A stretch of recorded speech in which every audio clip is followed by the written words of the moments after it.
Good evening, YouTube. This is the Atheist Chef. Now, G-Man has just released another video talking about his answered prayer argument, and it's been sort of updated recently, but, anyways. So I'm going to talk about this just a little bit, because God knows we have been just trying so hard to point out the obvious flaws. But there is one thing that I don't see that we seem to be focusing on a lot, and it's the part that G-Man is really clinging on to.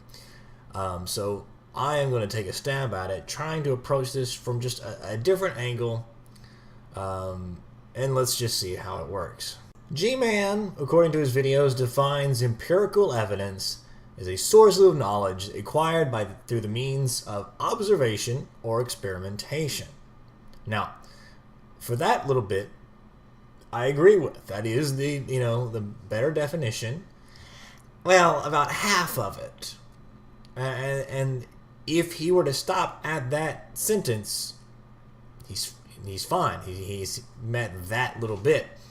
However, scientists don't generally just go by that, because if that's the case, any time somebody said, I believe I saw aliens, that would be empirical evidence. I saw such and such God, that would be empirical evidence.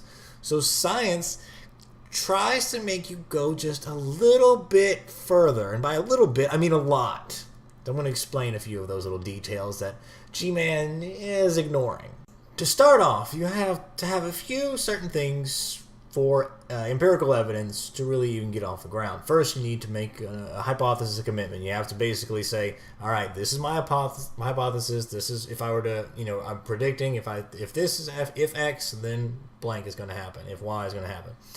Then you have to design the experiment. You have to explain in detail, how the experiment works, what actually is taking place, what are you expecting to happen, and so forth. Then it has to be also considered for peer review. People basically in a scientific community, when they make a claim or make a paper, gets peer reviewed. Then there's also adversarial review, basically where people that are trying to shut it down and tell you that you're wrong, they get their crack at it as well. And then it has to be able to, the results need to be reproducible.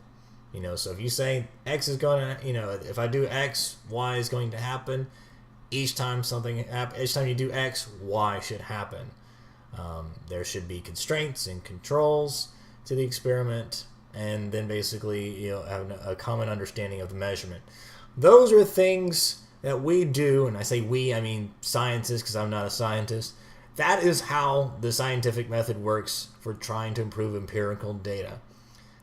And this is not what G-Man is doing.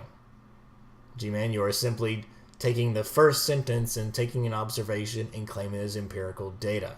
That is incorrect. The first problem G-Man has is the design of the experiment. He says, if I pray, God's going to answer my prayer. So if I do X, then I'm going to get A. If that were just all it was, then it would be quite simple. All you'd have to do is just pray for something to happen, and then it would happen because he was praying for it, because of all the scriptures in the Bible that say it's going to happen. However, the way that he has it, his three expectations are that it's going to be yes, no, or wait. Or maybe, whatever. Or probably wait. So in a sense, it's if I do X, then I'm going to get A, B, and C. Now, we have a huge problem there, because there is no accounting for a D. Basically, because he said God is answering going to yes, no, or wait. That is all of the possibilities. Being that those are all the possibilities, there's no way that this argument can fail. It's always going to be a win. So it is unfalsifiable. It's always going to be A, B, or C. Without a D or a E or something else, some way to prove the experiment to go wrong, then it's just straight up unfalsifiable. Unfalsifiable. And therefore, it cannot be used as empirical data. Period.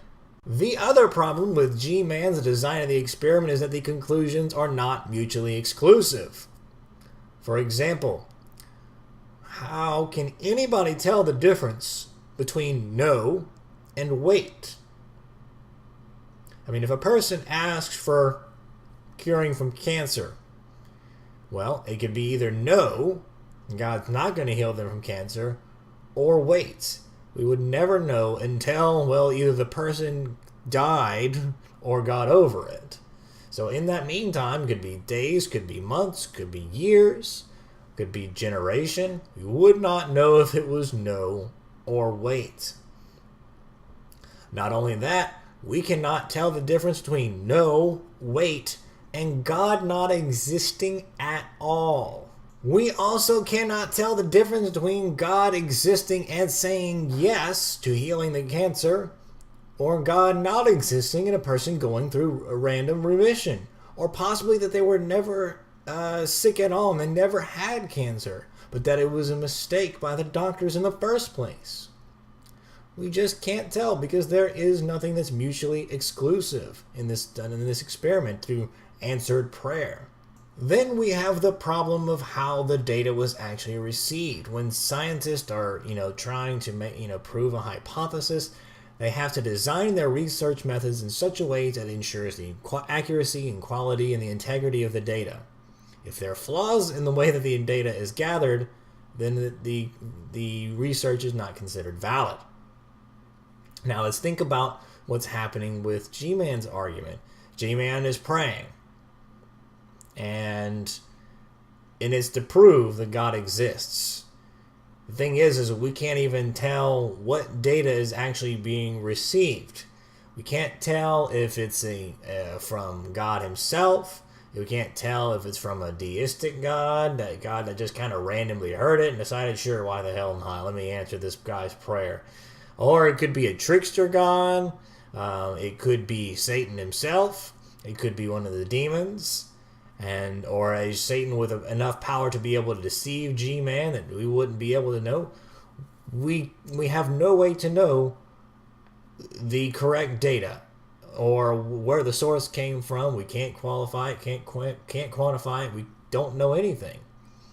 This is, just inaccurate, low quality data that cannot be used for empirical evidence. Then next we have the problem of results reproduction. Basically, if I make a claim that if I do X, then A should happen, then every time that I or anybody else does this same experiment, then they should all get the result A. But if during that process, one person gets A and some people get B and then some people get C, then that's an inconsistent result and that data cannot be used as empirical evidence. Period.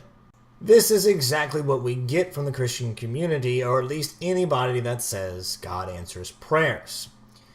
If a Christian says, ask God to help them on a test, and he gets a yes, okay. Then the next time they ask for help on a test, they get a no. The next time they get a maybe. So one time they're getting A, one time they're getting B, one time they're getting C. Then let's say a person gets another Christian is thrown into the mix, and they're praying for God answer tests, and they're getting A, B, or C. Sometimes a Christian may pray for something, and they may only get yeses. Sometimes another Christian may only get no's. Now, of course, the Christian response to this is, well, of course God is going to answer certain ways, because either he felt that they don't need this, or he, whatever, they didn't earn it, or whatever excuse that Christians like to use for why God doesn't answer a prayer. It's not in his plan. That doesn't really matter, because what G-Man is claiming here is empirical evidence, and empirical evidence has specific guidelines, and it is not meeting them. So justify all you want, but it will not make it any more empirical. So, in conclusion, G-Man, your empirical data is only as empirical as the alien sightings in any other deity or Bigfoot or Santa Claus or anything else. Your experiment is designed in a fashion that is unfalsifiable. Your conclusions are not mutually exclusive, and we cannot tell if yes, no, wait, non-existence, or random chance. So your data also comes from an unknown source, and we can't tell if it's from a god, or your god, trickster god, or the devil is deceiving you. Your experiments cannot be reproduced consistently. Even if you come up with some sort of just arbitrary justification, it will not affect the fact that it cannot be reproduced consistently. Your results have also not been peer-reviewed, adversarially reviewed, and I'm not even sure if that's a word, and nor has it been written in a journal. For all of these reasons, your empirical evidence, your empirical data is not empirical. It's time to hang it up, G-Man. You have atheists telling you that doesn't work. You have your fellow Christians telling you that this doesn't work. You have the scientific method telling you that it does not work, and clearly defined why now.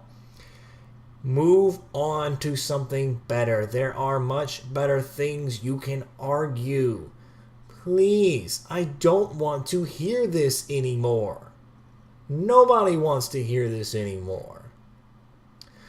That is it, folks. This is the Atheist Chef signing off. Peace.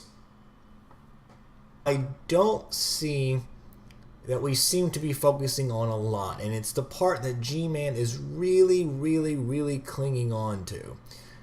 So I am going to take a stab at it, trying to approach this from just a different angle, and let's just see how it works. G-Man, according to his videos, defines empirical evidence as a source of knowledge acquired through the means of observation or experimentation. Now, for that little bit, I agree with. That is the better definition. Well, about half of it. And if he were to stop at that sentence, he's good evening, YouTube. This is the Atheist Chef. Now, G-Man has just released another video talking about his answered prayer argument, and it's been sort of updated recently, but anyways.